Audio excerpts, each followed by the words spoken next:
Good morning po sa inyong lahat. Kamusta po kayo? Ngayon po ay linggo ng umaga at pag-usapan po natin itong muli ang pagbisita ni Secretary of State Antony Blinken ay muli nating pag-usapan itong mga issue na kanilang pinag-uusapan dyan sa Malacanang. At kahapon mga kababayan, kagabi, ay mayroon po tayong upload na video at hindi po natin nakasama doon ang issue tungkol po sa human rights sapagkat isa po sa napag-usapan nila kahapon ang issue tungkol po sa human rights, mga kababayan.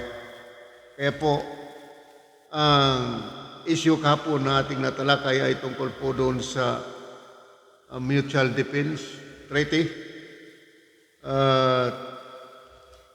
Ito pong pagpapalalim sa relasyon between US and the Philippines. Yan po yung natatalakay natin kapon. At tungkol po siyempre doon sa security, yung Mutual Defense Treaty, mga kababayan. At ngayon po ating pag-usapan, ito pong issue, isa sa issue na napag-usapan nila kapon ay ito pong tungkol po sa human rights na tila nagpapahiwatig po rito o ang Amerika tungkol po sa issue ng human rights.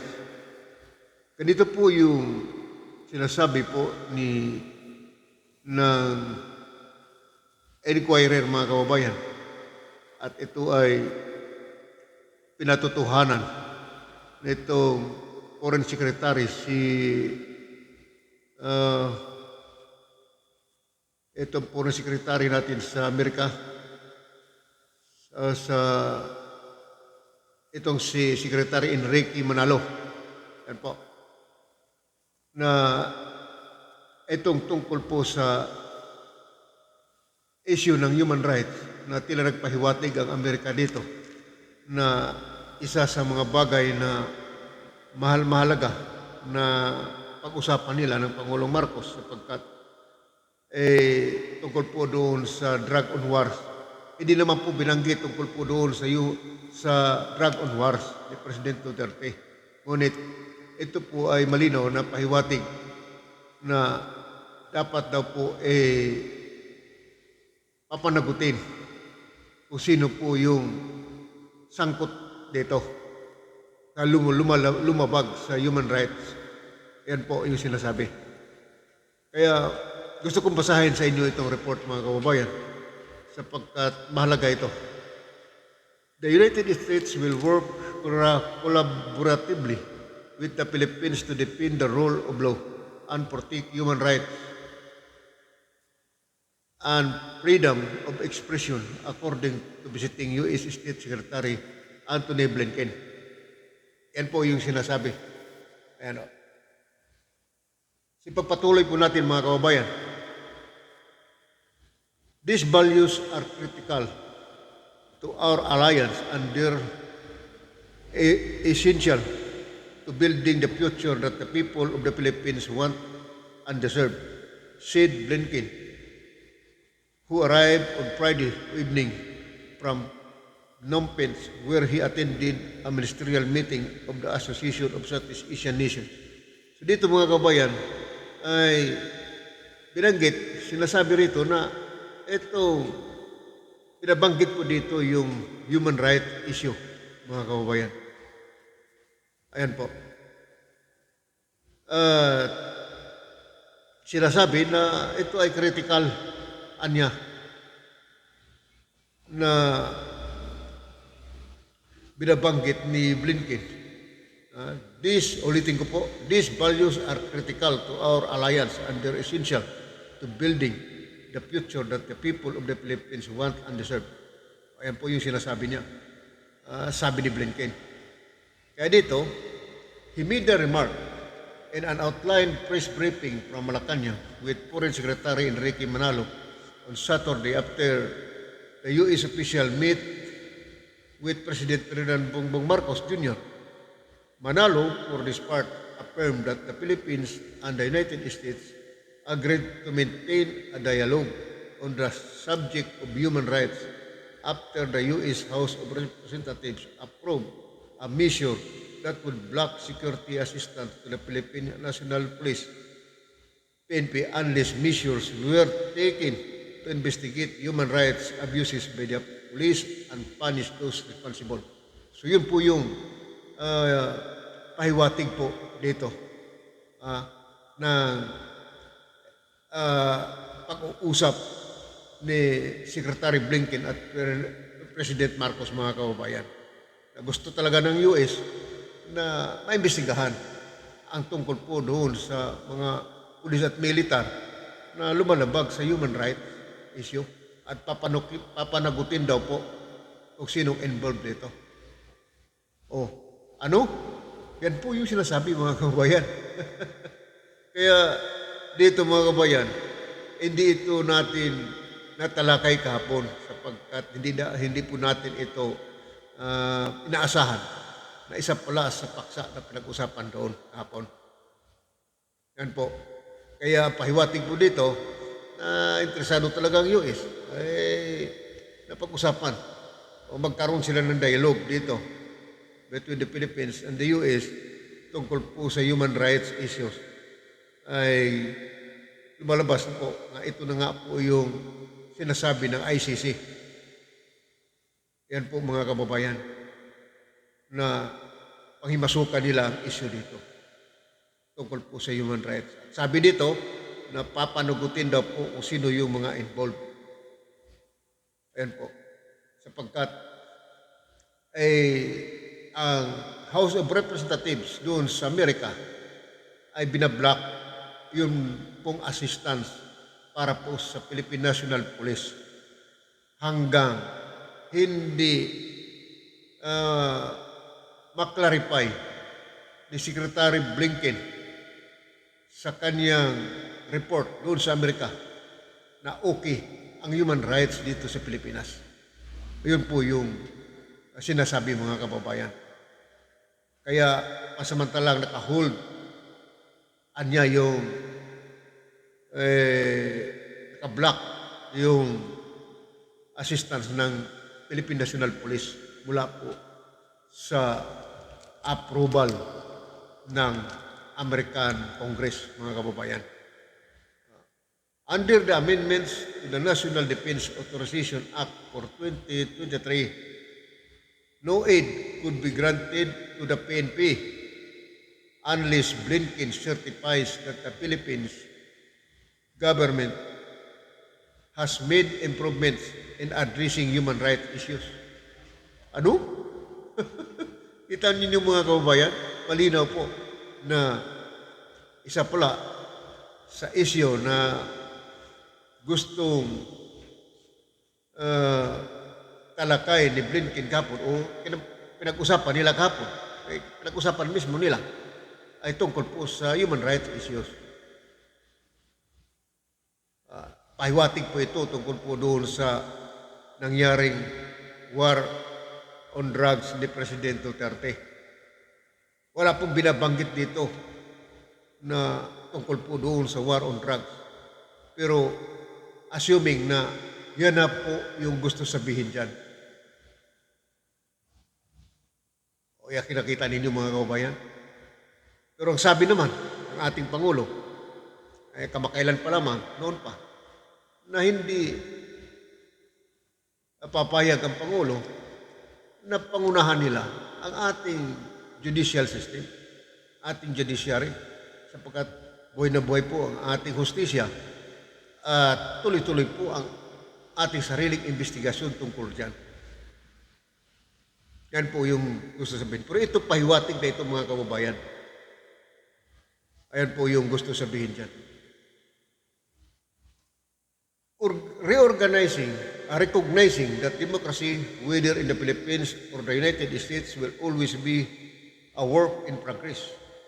We agreed to maintain lines of communication for discussing human rights issues that demonstrate our commitment to dialogue on this matter Sid Manalo, who had just been released from confinement after catching COVID-19.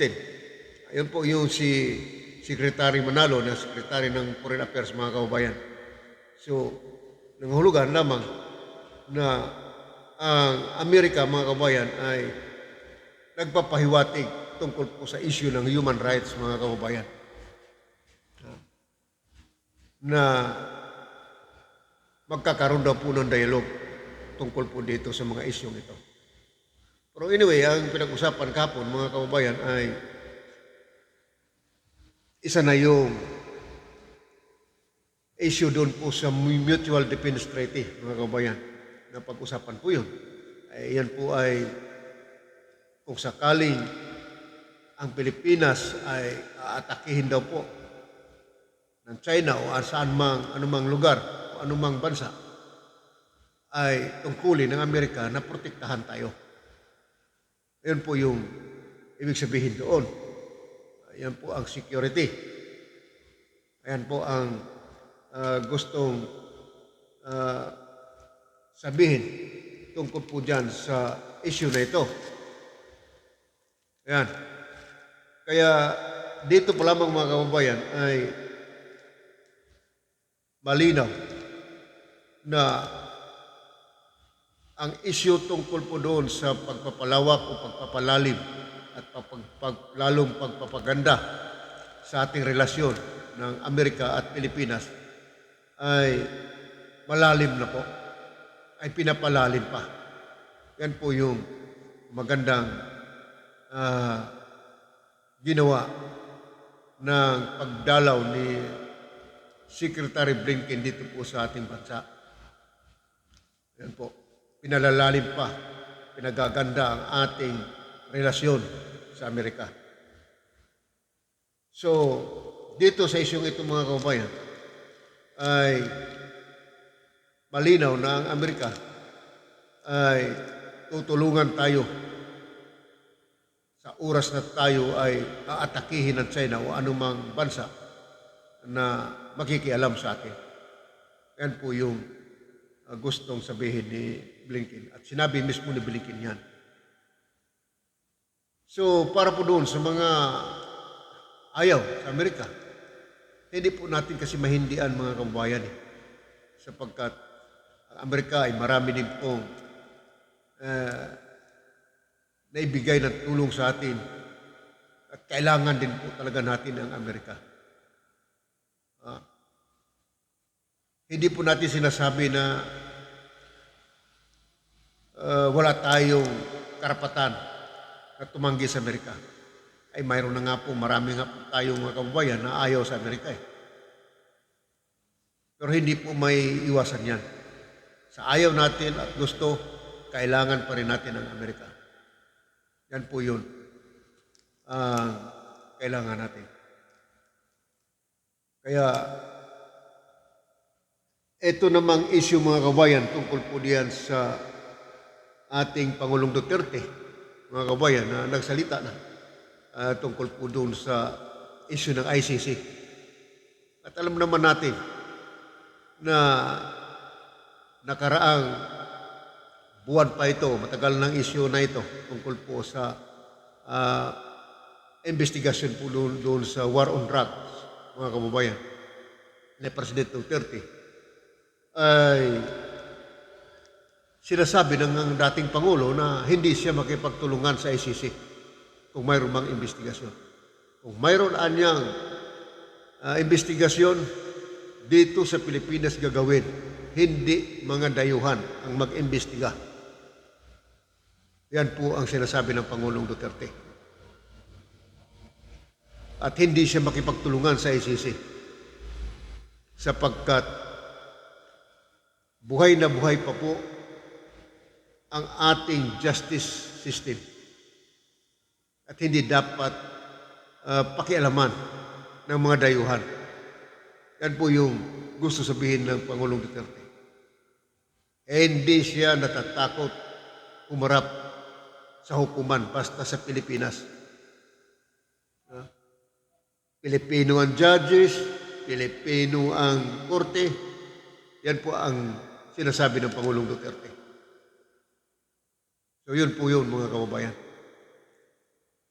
Handa siyang makulong. Sabi niya, magbabasa daw siya sa kulungan hanggang mamatay sa kulungan.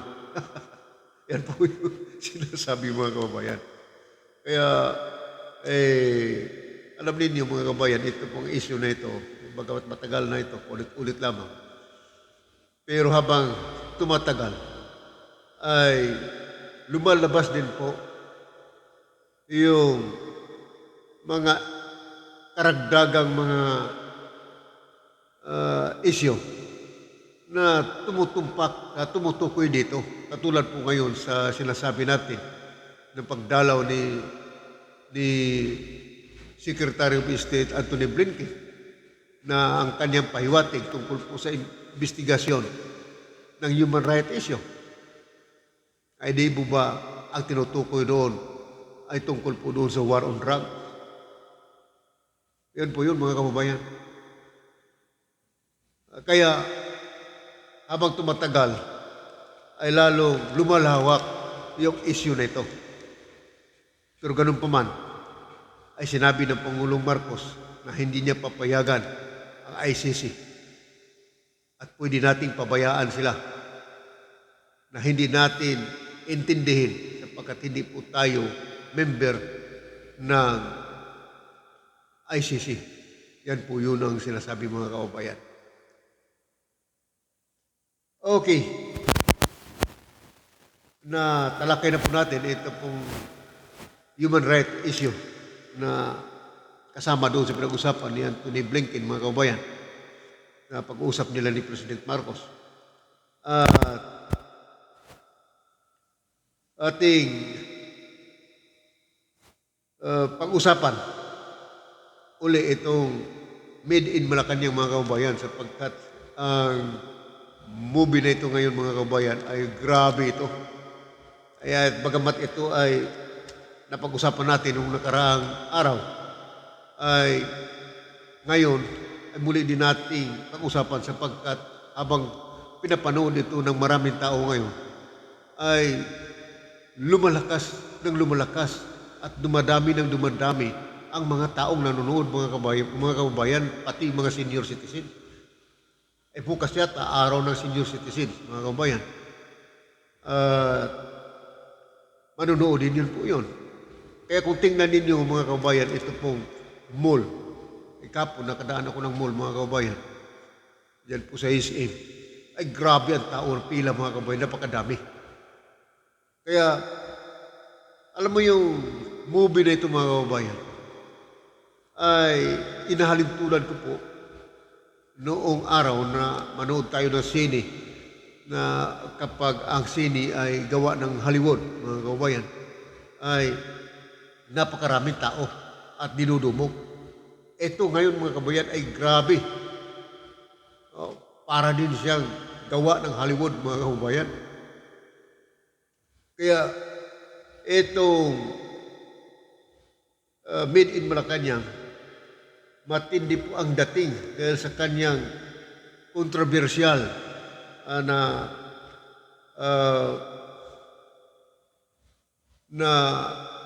movie, na contents mga kabayan.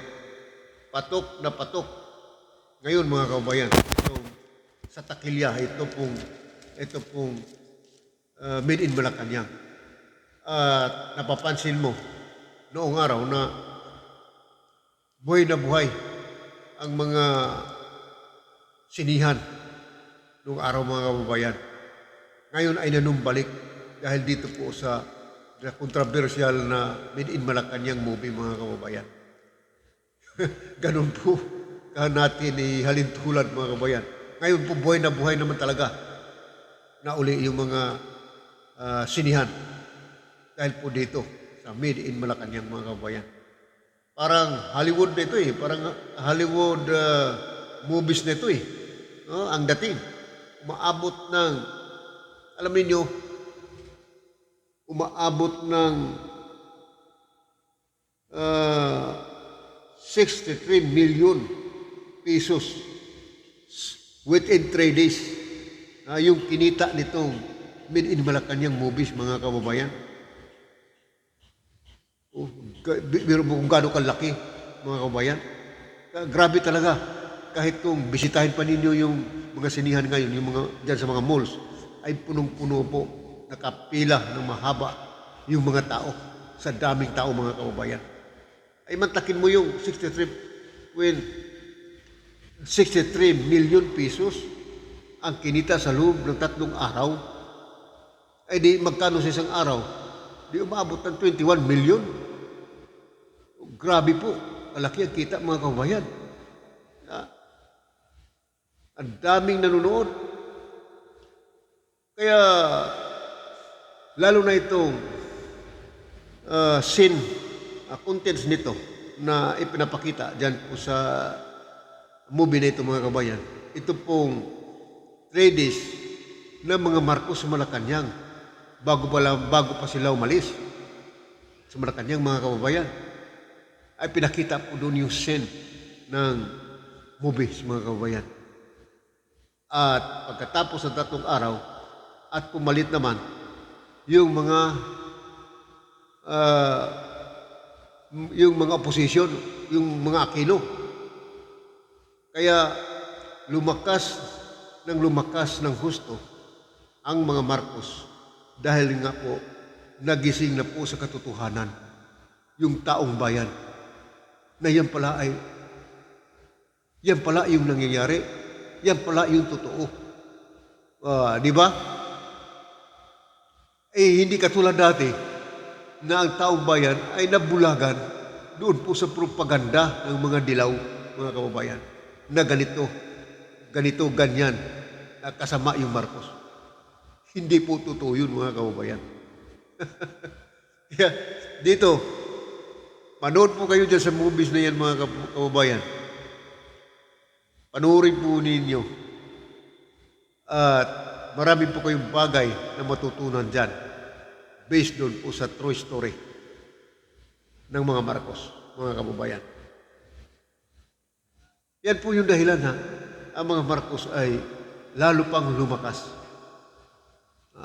Yung 3 days na pinakamahalagang scene doon po sa movie na yan. Yan po yun. Kung inyong tingnan ang mga malls ngayon, mga kababayan, ay punong-puno ng mga tao. Dahil po dyan sa mga sinima na nariyan. Maraming tao ang nanonood. Yan po yung grabe ang lakas ng dating ng pelikulang ito ngayon, mga kababayan. Pinag-usap-usapan po ito.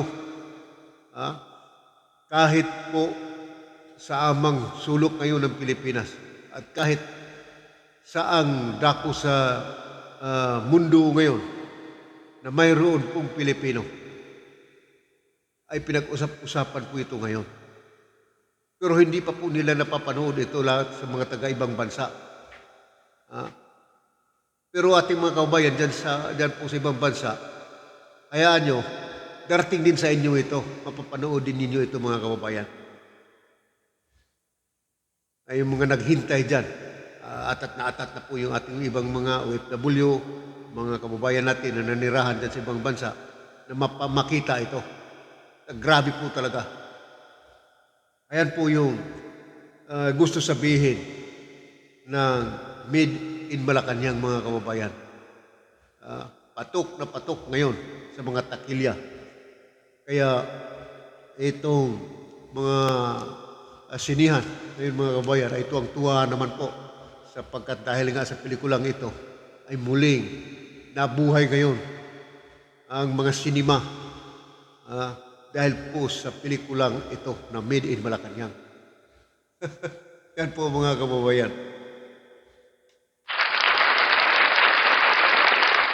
Kaya dyan pa lamang sa Made in Malacanang ay itong ating mga cinema operators dyan ay malaki pong pagpapasalamat.